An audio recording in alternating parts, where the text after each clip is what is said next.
ಬೆಂಗಳೂರಿನಲ್ಲಿ LPG gas ಸಮಸ್ಯೆ ಯಾಕೋ ನಿಲ್ಲೋ ಹಾಗೆ ಕಾಣಿಸ್ತಾ ಇಲ್ಲ ಅಂತ ಲಕ್ಷಣಗಳು ಕಾಣಿಸ್ತಾ ಇಲ್ಲ. ಕಾರಣ ಈಗಲೂ ಕೂಡ ಎಲ್ಪಿಜಿ ಗ್ಯಾಸ್ ಅಭಾವ ಮುಂದುವರಿತಾ ಇದೆ. ಗ್ಯಾಸ್ ಕೊರತೆಯಿಂದ ಕೆಲ ಆಟೋ ಗ್ಯಾಸ್ ಬಂಕ್ಗಳು ಎಲ್ಲವೂ ಕೂಡ ಕ್ಲೋಸ್ ಆಗೋಗಿದೆ.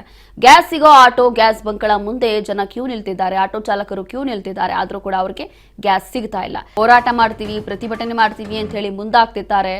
ಅದರಲ್ಲಿ ಈಗ ಕೆಲವೊಂದು ಕಡೆ ಇಲ್ಲಿ ಆಟೋ ಗ್ಯಾಸ್ ಬಂಕ್ಗಳಲ್ಲಿ ಟೋಕನ್ ವ್ಯವಸ್ಥೆ ಕೂಡ ಜಾರಿ ಮಾಡಿಕೊಂಡಿದ್ದಾರೆ ಅಂತ ಗೊತ್ತಾಗ್ತಾ ಇದೆ. ಆಟೋಗಳಿಗೆ 200 ರೂಪಾಯಿ, ಕಾರ್ಗಳಿಗೆ 500 ರೂಪಾಯಿ ಗ್ಯಾಸ್ ಮಾತ್ರ ಇಲ್ಲಿ ಪೂರೈಕೆ ಆಗುತ್ತೆ.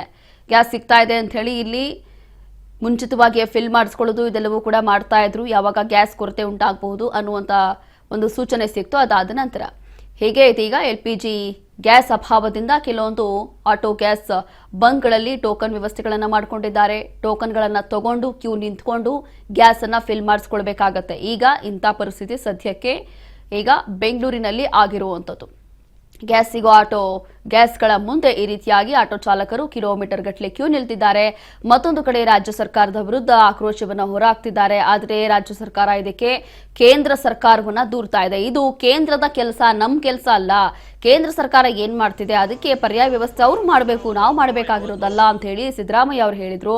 ಮತ್ತೊಂದು ಕಡೆ ಆಹಾರ ಸಚಿವ KH ಮುನಿಯಪ್ಪ ಅವರ ಮನೆಗೆ ಮುತ್ತಿಗೆ ಹಾಕ್ತೀವಿ ಅಂತ ಹೇಳಿ ಆಟೋ ಚಾಲಕರು ನಿನ್ನೆ ಅಷ್ಟೇ ಮುಂದಾಗಿದ್ರು. ಆ ಸಂದರ್ಭದಲ್ಲಿ ಬಹಳ ಕೂಲ್ ಆಗಿ ಉತ್ತರವನ್ನ ಕೊಟ್ಟಿದ್ದಂತ KH ಮುನಿಯಪ್ಪ ಅವರು ಆಟೋ ಚಾಲಕರು ಬಂದರೂ ಕೂಡ ಅವರಿಗೊಂದು ಸಮಾಧಾನ ಹೇಳಿ ಕಳಿಸ್ತೀನಿ, ಅದ್ರ ಹೊರತಾಗಿ ಎಷ್ಟು ಆಗುತ್ತೋ ಅಷ್ಟನ್ನ ಸಮಸ್ಯೆ ಬಗೆಹರಿಸಲಿಕ್ಕೆ ಪ್ರಯತ್ನ ಪಡ್ತೀವಿ ಅಂತ ಹೇಳಿ ಒಂದು ಭರವಸೆಯನ್ನ ಕೊಟ್ಟಿದ್ರು.